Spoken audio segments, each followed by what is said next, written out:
thank you to having me.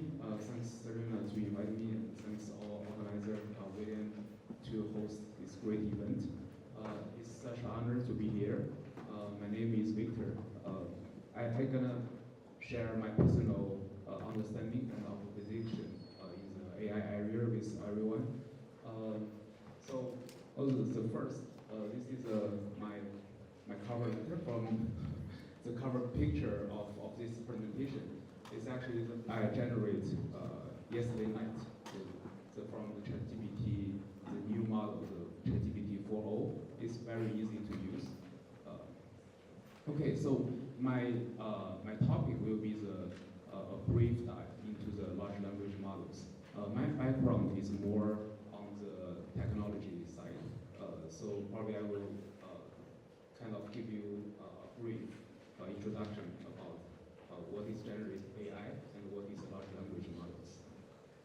Okay, so let's start from the introduction.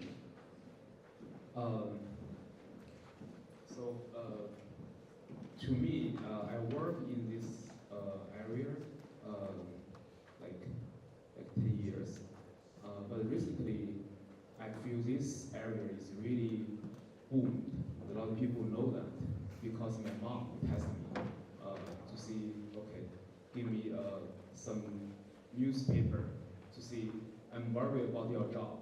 I think you need to change your job because she knows I work in the computer and I'm the programmer.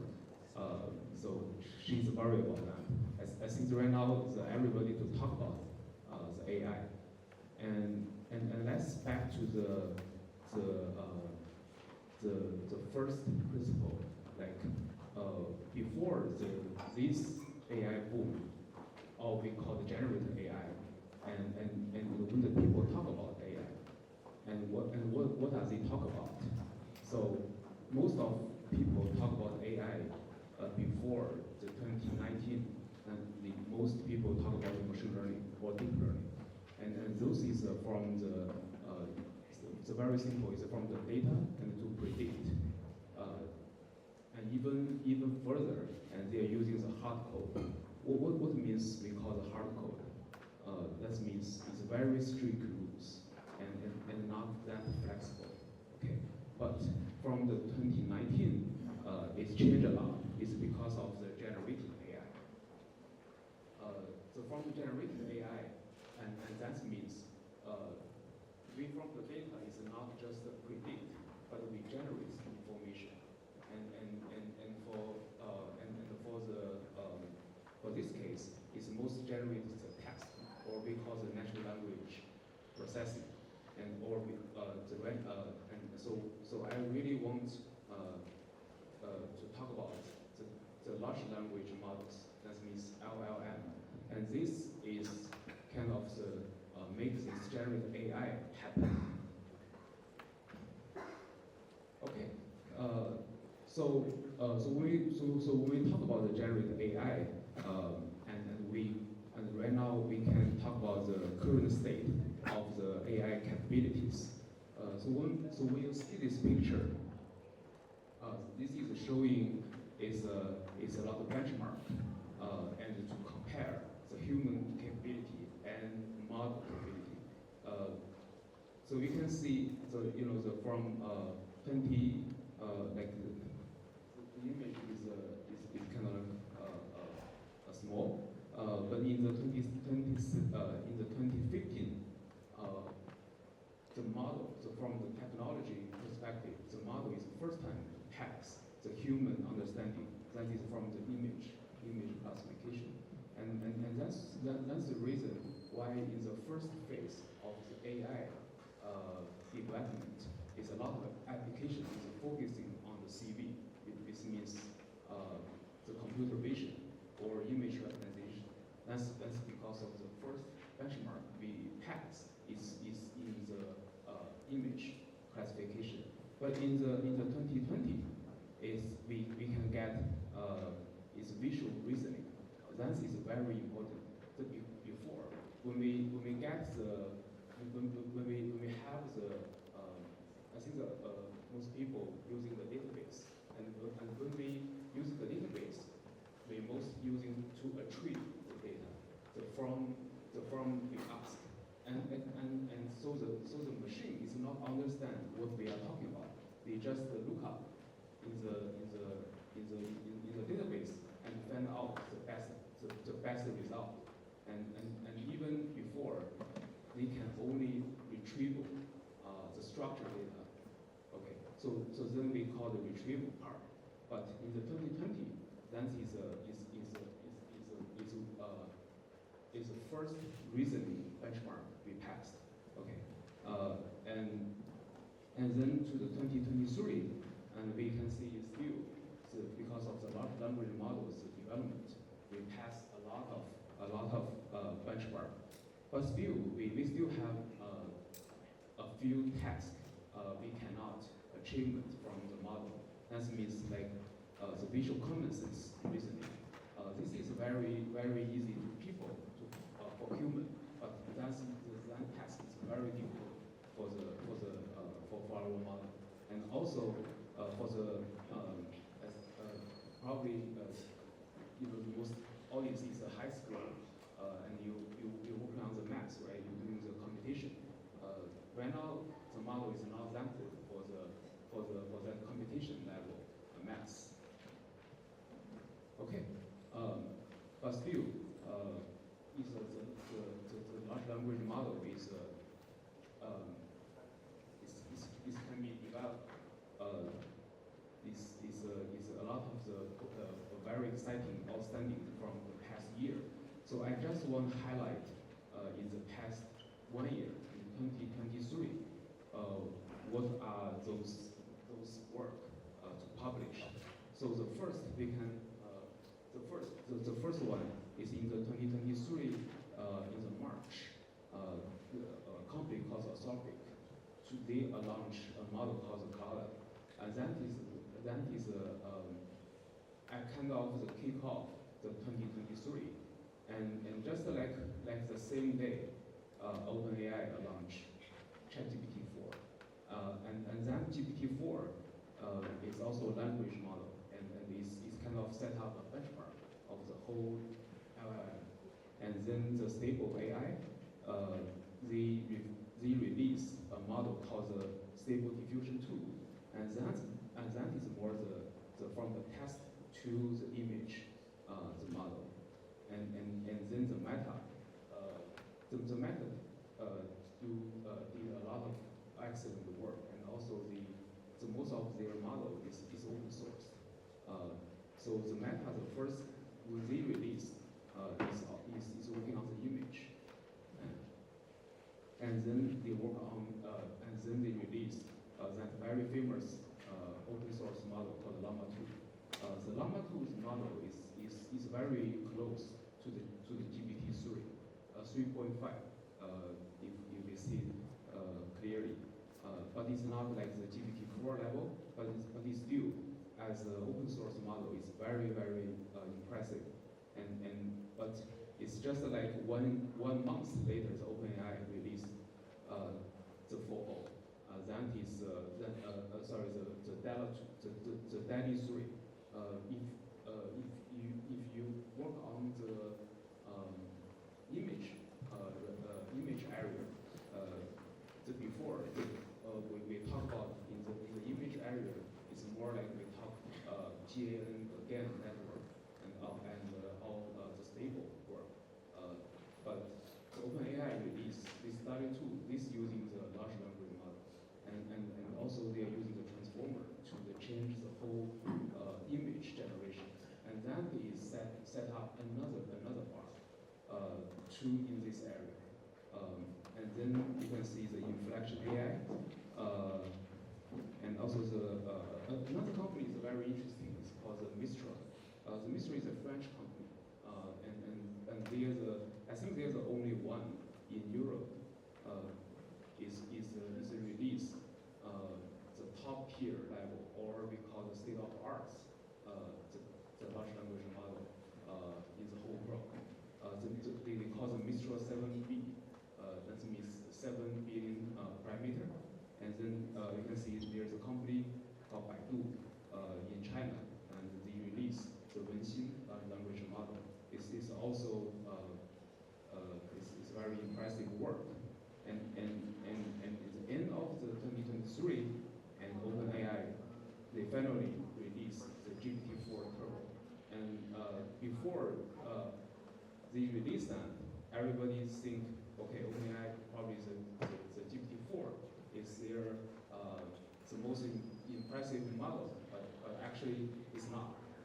they have a lot of the model not released, and it's very doing everyone mind, because this model we can identify the first multimodal in the large language model.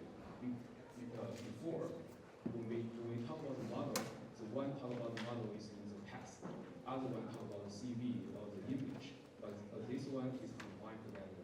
They have the video, they have the text, and another one thing they are not covered is audio. The audio is very difficult to work on, and they just have some work to show you they have the audio generation capability, but no one can see them. So I think this is still working on that. Okay, and see the work is keep continue, right? And I just want to mention there's another company called Inflection. Inflection AI is also a top startup in this area, but unfortunately they are not independent right now.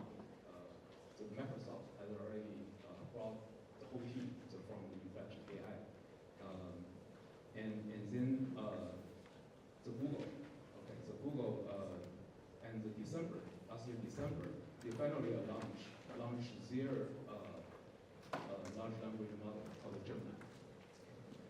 And then the Mid-Journey, we mentioned that the company doing the image company, and they launched their large language model. But I think that is very it's not that disappointing, but a little bit disappointing to the community, because the GPT-4 Turbo, they're doing a lot of good job in the image generation. Okay, so this is just historical the background of and development of the large language model.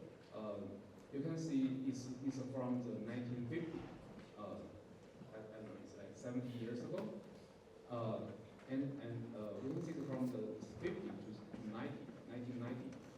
That is because initial attempts to work on this.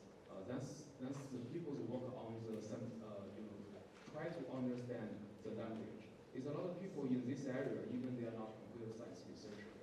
They are working on the language. They are working on the writing. Yeah. So, but in the 1990s, it's changed a lot because of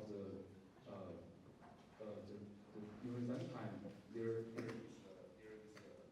internet coming, and we have the concept of data, and we have the more advanced the model to understanding the language pattern. And in the 2020, is also we through the 10 years internet development, we have tons of the internet, and that makes things happen. When you think about the 2000, I think that maybe a lot of students they're born in 2020 or later.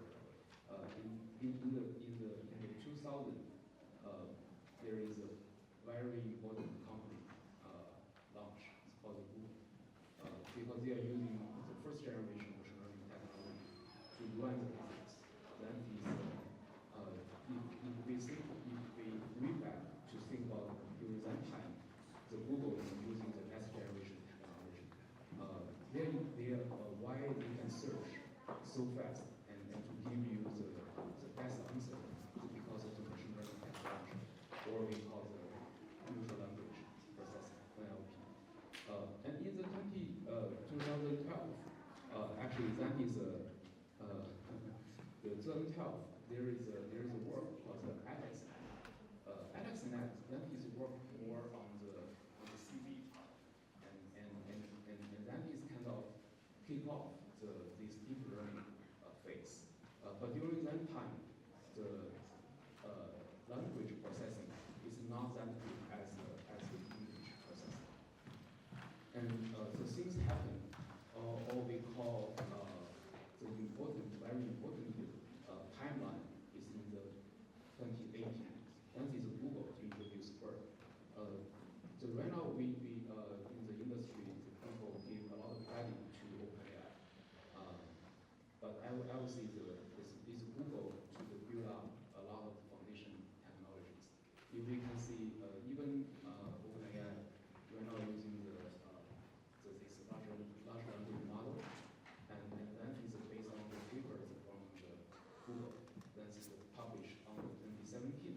It's called the attention is already. That's why the people using this technique to build up the large language model. Okay, and in the 2020, the OpenAI released GPT-3. You remember that Mistral to release the models is 7 billion parameters.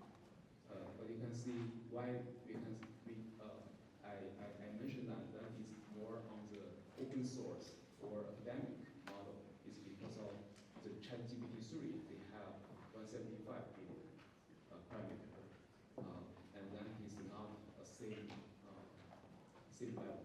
Okay, and then the 2022, and they have the GPT-3 and the Turbo, and also in the 2023 there are more open source the model to show you. I will mention that the launch, that is a method release. That model is very powerful. If you want to work on this area, probably that is the first model you can try. And also you can see the last one, Alapa, and Viviana. That is both from the West Coast. It's from Stanford and Berkeley, and those researchers is also very good. Okay, I don't want put more details about the understanding part. Okay, let's just I just want to highlight the two parts. So one is why this happening. We always discuss this internally. I think the first during that time we didn't call the large language model. We called the AI team. Is in the 2018. That is the first team I organized, and that team is work on how to make the machine learning accessible to the customer. But in the past decade, the last 10 years, it's changed too much. We can see it's bright, but I can show you the last decades, the computation power is increased 1,000x. That's amazing work. Why that happens is because of the semiconductor industry. It's because of the TSMC, because of the NVIDIA. It's a lot of the companies work on this area. I really want to give the credit to NVIDIA because of the GPU that makes accelerate computing happen, and that is dominating right now. And in the below the picture, that is showing the model with the computation power.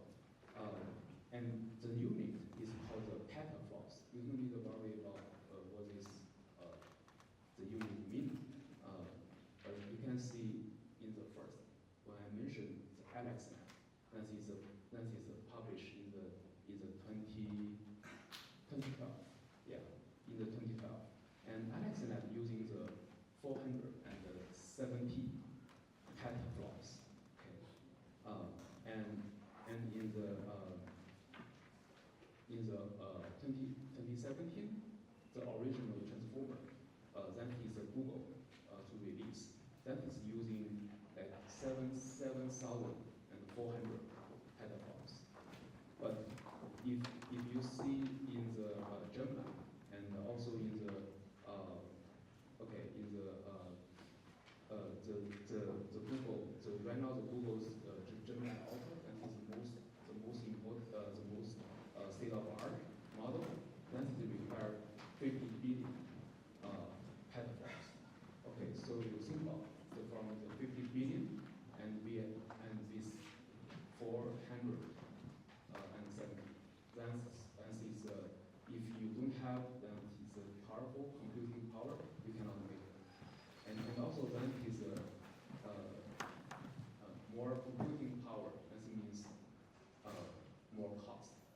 very, very expensive.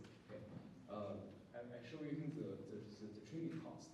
It's not including the people cost, right? So right now the people is very expensive. We are not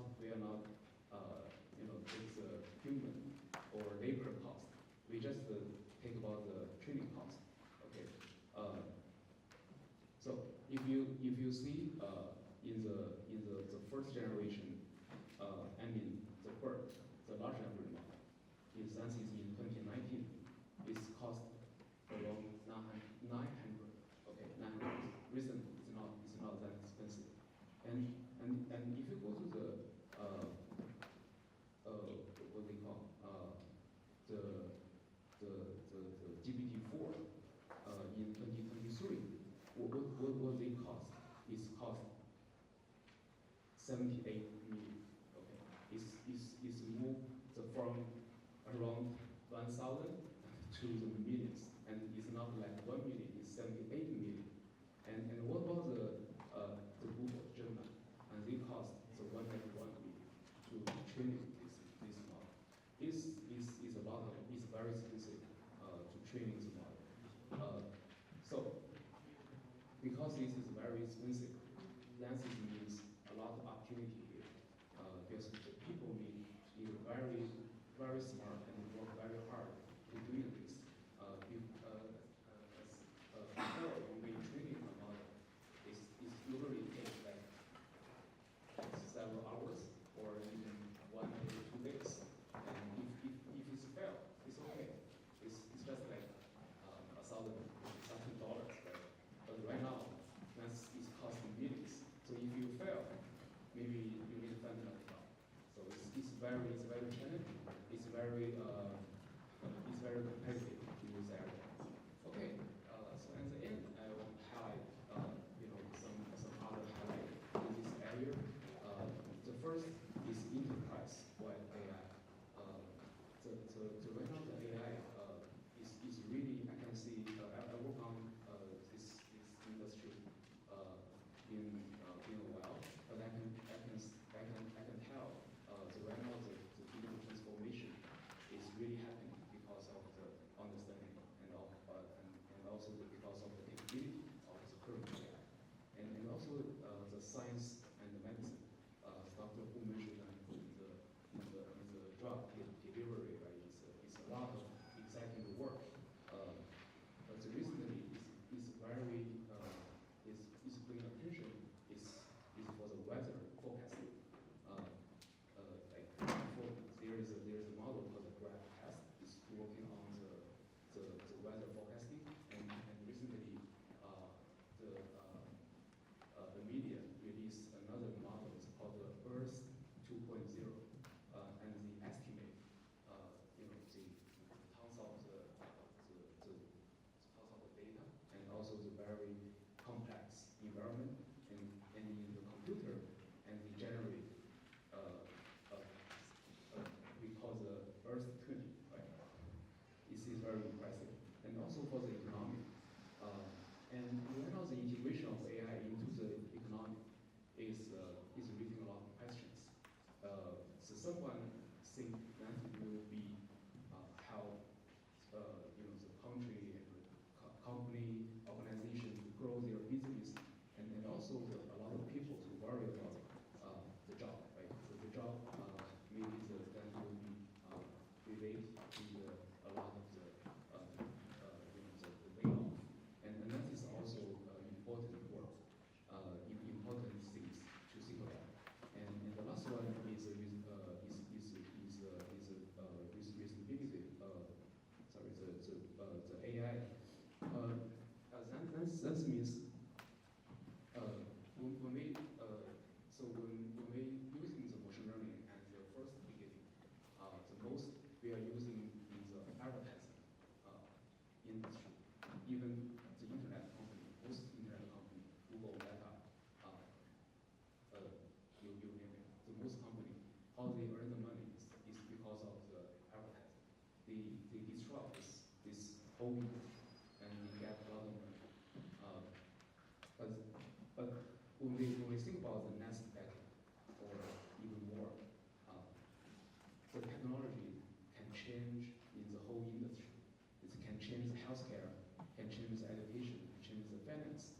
not the advertising that simple or to push you to buy some stuff. It's really impact to everyone. So how we build